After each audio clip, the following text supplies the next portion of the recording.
We're taking a look back at the biggest political turning points, trends, and controversies as we hit rewind on Rising. We've got the power players, scandals, and outrageous decisions that have defined our conversations. We are back with Mayor Rudy Giuliani, and we appreciate you joining us, sir. Let's get into this case going on with Jeffrey Epstein. Now, you know many of the people who are involved. You've targeted some of them yourself. As a former prosecutor in New York, what is your read on the state of the case right now? He's been denied bail. That's the latest thing.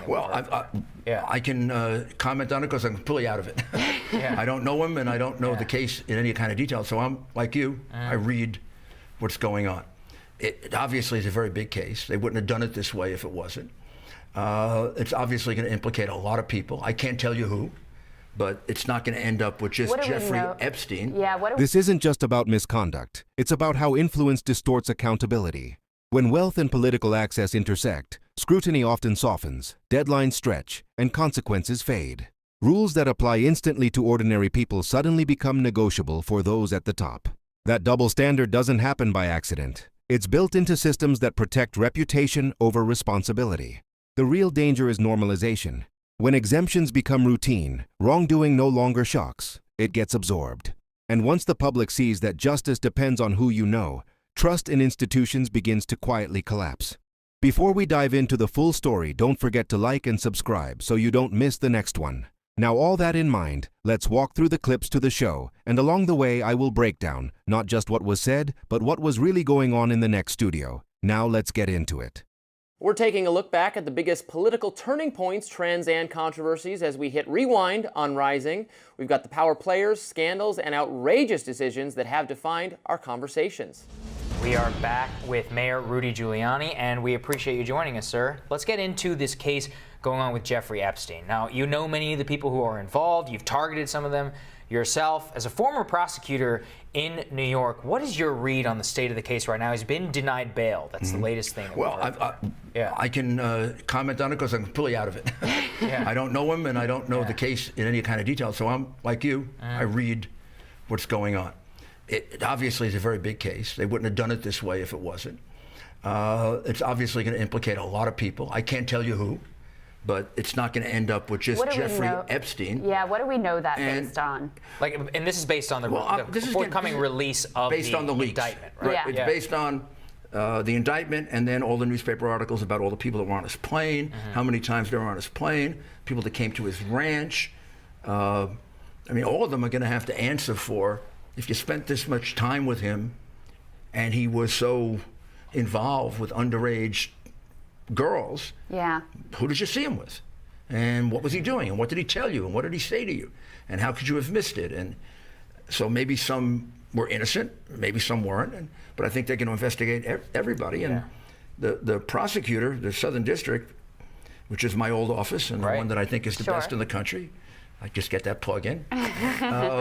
I think they've already announced, far better for you to come forward and talk to us if you were on that plane or you went to those parties or whatever they were, and tell us what you know, rather than our ending up finding out about you another way. So, Mr. Mayor, if I represented any of these people, which I don't, I would I'd want to take advantage of that and be in that door quickly rather than later. Can they examine some of the work from the Florida District's office? So they basically, the Southern District, can they evaluate any of the crimes committed in the rest of the country now that it falls under their umbrella? Because Mr. Epstein really was a man of the whole country. I mean, he had a New Mexico property, Florida property. Given the fact that it looks like we have to presume him innocent. I know that's hard, but we have to presume him innocent.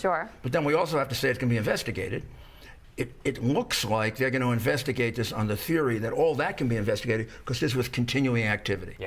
So you can only prosecute him for the things that happened within the statute of limitations. But you could prove what happened before as the background and the history to this. So they're going to investigate the whole thing, I'm sure, and go back over the Florida case. And I don't know if it's the right judgment on the former Secretary of Labor that he incorrectly took a lower plea or not, because I don't know what he knew. He did perform one helpful thing. He got him designated as a sex offender. So that meant they could continue to look at him, continue to observe him. So I don't know if that was helpful or not. Right, but seems to have improperly concealed from some of the victims the settlement that was involved. I don't know. You used to run the city of New York. Why was it? as somebody who oversaw the system, how was it Jeffrey Epstein was allowed to not show up for his probation check-ins, sex offender check-ins in multiple districts, I think including... Should have been put in jail the first time it happened. Yeah, I mean, how was the failure of the system? Somebody's going to have to look at that. I mean, you don't show up the day you're supposed to show up. You're supposed to go... The first time yeah. they revoke your bail. Right. You'll have to explain it to a judge. Maybe the judge will give you a break the first time. Happens the second time, you go back in the jail. Yeah. I mean, that's the way I remember it, but, you know... Yeah. Those are the good old days. Yeah, we'll wait to hear the explanation there. Let me get you a little bit on presidential politics before we have to let you go. So we see, you know, Joe Biden at the top of the pack on the Democratic side at the moment. Wobbling. And we've wobbly. Wobbly. Yeah. Speak to that. I mean, do you think that he's support it looked to me like that last debate looked like a knockout by Kamala Harris. She knocked Joe out. He got up wobbly, you know, weak legs. Right? He actually asked time out on it. He basically said, he said, my time's up. My time's up. It wasn't. Right. No, I did 11 presidential debates as a participant, and there was never enough time. I don't ever think I ever ceded any time back unless you've run out of answers and you think you're on the ropes.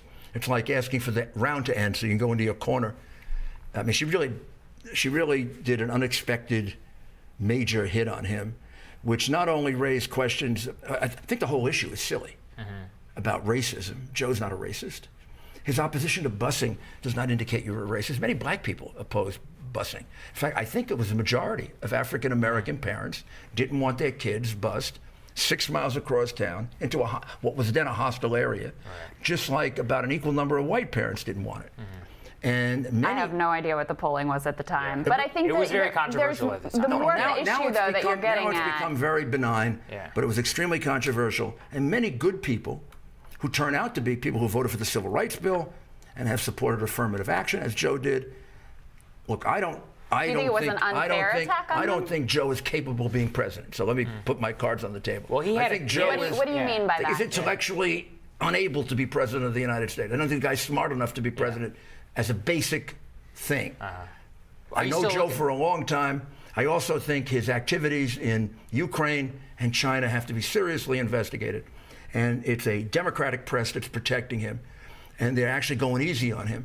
His son walked out of China with a $1 billion investment from the government of China, from the Bank of China, when he was there negotiating for the United States of America. Do you plan on pursuing that more? And caving into China. Yeah. He not only negotiated with China, he caved into China on tariffs, on the islands. He flew his son over in Air Force Two while he was negotiating with China, and I say caving into China. The son got a commitment for a $1 billion investment in his private equity fund, which he owned, by the way, with John Kerry's stepson. Right. And with Whitey Bulger's nephew. Yep. Ooh. And the press doesn't follow it up. Imagine if that were Donald Trump Jr. What about Ukraine? Are you going to be heading over to Ukraine at some point? Tell me that isn't a certain form of corruption when they don't cover it. Are you going back to Ukraine? Are you going to reschedule that trip? I could. I like the Ukraine. I like the Ukraine. I think the Ukraine is a great country. I think it is riddled with corruption. Do you think that Biden's a similar candidate to Hillary Clinton? You made the case against her that she was corrupt. There were rumors that were positive. He got the case canned on his son. He got the prosecutor fired, and they dropped the case on his son. And he used a $1.2 billion loan guarantee as a bribe to do that. At least those are the allegations. Again, he's presumed innocent. But somebody's got to investigate that. You can't just let him sail by. The Bidens made millions off Joe's public service. Come on. The son of the guy negotiating for us is getting $1 billion investment from a government that's on the other side of the negotiations. The guy who's doling out money to Ukraine, his son's on the board of the most corrupt company in that country, who's benefiting from the liberal press that wants ethics in government isn't demanding an investigation of this. Don't tell me you aren't phonies. Well, we'll have to see, sir. They're telling us we got to get you out of here, so we appreciate it. We'll have more Rising after this. Investigative journalist Lee Fang wrote yesterday, Epstein sent many rambling emails suggesting projects with Bill Gates. Asked to prep presentations for new Gates-backed foundation, $100 million minimum investment expanding on exchanging prior Gates-related interests like vaccines and maternal care. In one of those emails from February 25th, 2011, Epstein reportedly wrote, Gates guy here today, no reporters, I took care of that. Stay calm and focused. We need to speak. I am staying until very late tonight. Seeing Gates read donor on Tuesday, Thursday, Friday, Wednesday set aside for 2-3 hours to discuss exactly this. This comes as more information on Epstein's dealings are coming to light amid J.P. Morgan's fresh accusations over ties to the accused sex offender, Jeffrey Epstein. Yeah, so these are, filings from this J.P. Morgan Virgin Islands lawsuit. So just more and more emails from J.P. Morgan officials, Epstein talking about it, just all the influential, important people with lots of money that Epstein was connecting to government officials at the island, to the bank as well. His ongoing kind of relationship with Gates, which is, these messages to Gates people are 2011. So that's after he's already a known sex offender. He's been convicted. He got his house arrest or whatever kind of deal he got for sexual misconduct with underage girls. So you can't say, oh, I didn't know. It was known. It was known by then. There's some joking about Miley Cyrus, who at the time of this is 15. She's a Disney star at the time. So that's a clear inclination of an awareness of exactly the kind of thing Epstein goes for. It's disgusting. Yeah. I think very disgusting. It's a bit of a lens into what the world is like for bankers in America at the very high level. The emails that Lee Fang posted to Twitter, you have one from a Mary Erdoes at jpmorgan.com official email to an unknown person saying, obviously they're at a party. This is, really late at night. The first email is about 8:30. This has turned into a cheesy broker fest. Totally not cool. The only cool people here are at Glenn's table. Same as bat mitzvah. So maybe they've known each other for some time. The response is at 1:20 a.m. Epstein there with Miley Cyrus. And so this is like official J.P. Morgan emails where this exchange is happening. Was Epstein actually there with Miley Cyrus? We don't know. But the fact that they made the joke shows that these bankers on their J.P. Morgan emails are comfortable joking about the billionaire being out with young girls. They were comfortable joking about a lot of really sketchy stuff. We've read these emails in the past talking about who's your favorite Disney princess. It suggests a deep familiarity with the kind of bad and illegal stuff that Jeffrey Epstein was interested in and had already been convicted for. Would eventually be arrested for again. Yet right up until the very end, I've talked about this several times, but I think it's always worth bringing up, including given her, recent crusade, the higher media profile she has sought for herself as part of the pushback from Democrats on Twitter files and on RFK Jr. Stacey Plaskett, the delegate of the Virgin Islands, has been front and center at these hearings, accusing, Matt Taibbi of perjury, accusing RFK Jr. of anti-Semitism. Stacey Plaskett, delegate of the Virgin Islands, trying to get Jeffrey Epstein at her fundraisers as recently as 2018, I believe, the year before he was arrested again and then died in allegedly because of suicide in prison. This was someone with full knowledge and awareness of his wrongdoing, was courting his influence, his access to funds and to important wealthy people. Right. Plaskett, who originally said that she wasn't really aware that he was donating. She was completely unaware of his donations to her campaign, which, then she had to say in deposition last month. It's just a lie. Yeah, she was directly introduced. Yeah, you can see the emails from her team saying, oh, he's going to be there, right? Let's make sure he gets a personal invite. Not just for the political dealings, but was an attorney at the tax firm that worked with Jeffrey Epstein. So even before she ran for public office, she knew Jeffrey Epstein. But then there's obvious documents where she's asking that he be invited to the events. She was clearly aware. most likely directly had been speaking with Jeffrey Epstein. And Jeffrey Epstein, had his own agenda for the Virgin Islands. He wanted the sex offender policies of the Virgin Islands changed. Wonder why that could be. He was paying for some government officials, I think, schooling for their kids. This is, and this is something I've, again, mentioned when we talk about this lawsuit, but because the lawsuit is from Virgin Islands to J.P. Morgan, but it seems pretty clear that a lot of the government officials of the Virgin Islands were very much complicit in the exact kind of nefarious, we'll find out if it's illegal, who knows, but very icky behavior that they're going after J.P. Morgan for their relationship to Jeffrey Epstein, that they are complicit as well. So whatever they recoup from J.P. Morgan as a result of this lawsuit, if this is just going to build like a nicer governor's mansion or something or whatever it is in the Virgin Islands, that'll be pretty ridiculous because they're all over this too. So it is the victims of Jeffrey Epstein who need to be made whole again. Not powerful people who were well aware of this pattern of abuse for 15 years. Or maybe, do the job of passing some anti-corruption legislation. Not only was Epstein donating to Plaskett's campaign, there was an email where an aide wrote to Epstein to confirm that a $13,000 corporate donation planned for the Democratic Party, not the Plaskett campaign, would be made, quote, for the benefit of Stacey Plaskett. So this exceeds the amount that you can donate in an election cycle to an individual candidate. And this shows the kind of shady dealing that goes on between very rich donors like Jeffrey Epstein and PACs or political campaigns, right? You're circumventing FEC regulations by saying, I'm giving this money to the Democratic Party because I can give an unlimited amount, but I'm letting you know that this needs to go to the benefit of Stacey Plaskett, which is not a decision the donor can make. That's a decision that the party needs to make of what to do with that money. And so that's a pretty damning facet of this whole expose as well of what's going on in the Virgin Islands. And, she's a delegate to Congress and she's risen to a pretty prominent position as well. Yeah, she's been all over, as I said, the Twitter Files hearing. She grilled Taibbi and Schellenberger. She accused Taibbi of making up, of getting things wrong, and it way overplayed her hand there. And then at this RFK Jr. hearing last week, she was one of the people, saying things that I don't think.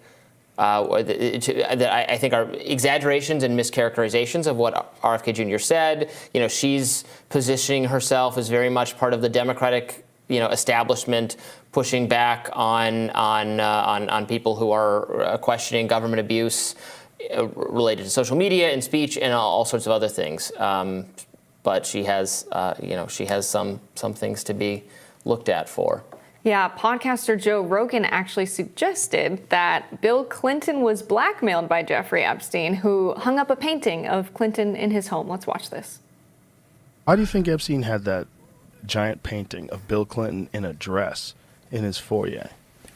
Dude. Do you know that picture? Yeah. That painting? Epstein's taste in art was not great. Like, if you look at the shit... No, that was great. That painting is like, I got you, bitch. That's what that is. Oh, right. You got...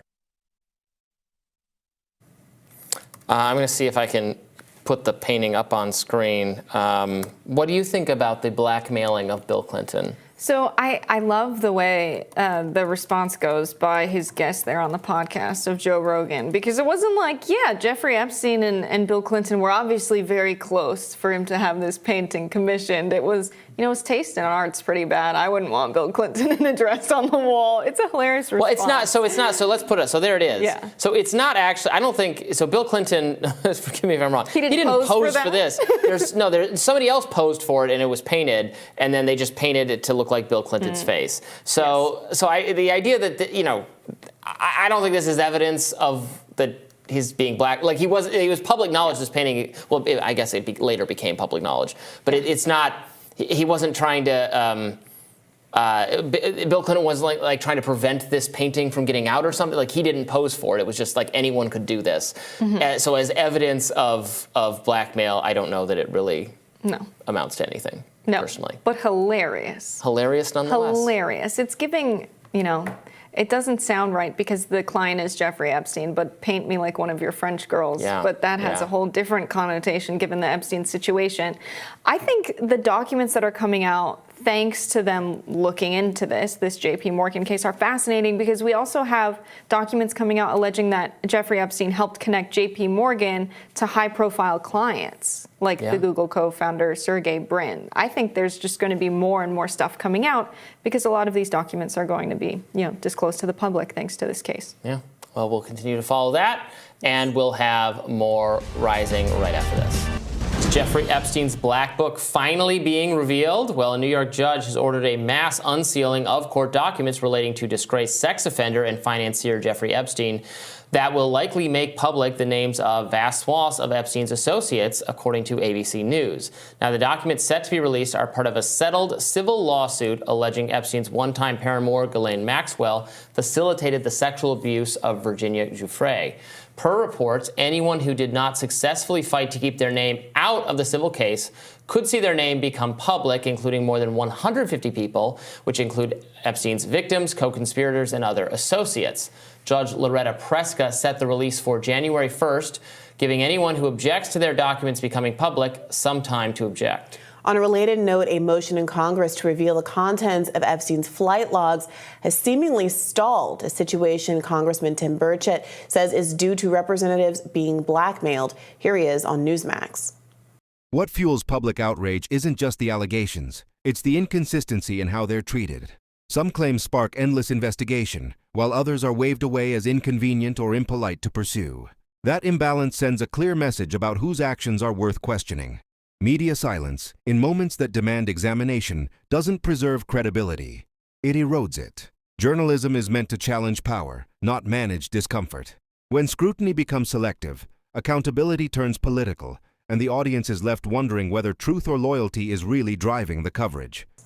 And too many of my colleagues, I'm afraid, are compromised in this area for whatever reason. Somebody's whispered in their ear, said, hey, you don't want something to come out on something else, you better keep your mouth shut on this. And that's exactly what they've done. And it continues to go, whether it's the honeypot that the Russians used to use or something worse. I don't know. But it's clearly, you see that up and down the line. You see good conservatives vote for liberal policies. And I mean, as with everything else, those are some tall accusations. Which of your colleagues have been told not to speak up on Jeffrey Epstein-related matters because someone's whispering in their ear? When you say, along with everything else, are you alluding to the UFO stories? Yes. Which he's also a center? Yes. I mean, I like Tim Burchett, and I'm glad he is fighting for accountability on these issues. It's just sometimes we use the royal insinuation that doesn't get you very far. So, in this case, this is good that it's happening. People have a lot of questions about the Epstein files and why we don't know more about who is involved. They will be redacting, keeping out some of the names for good reason. So victims of Jeffrey Epstein who have not publicly come forward or who were underage, I think there is healthy reason not to publicize their names, particularly if they object to it.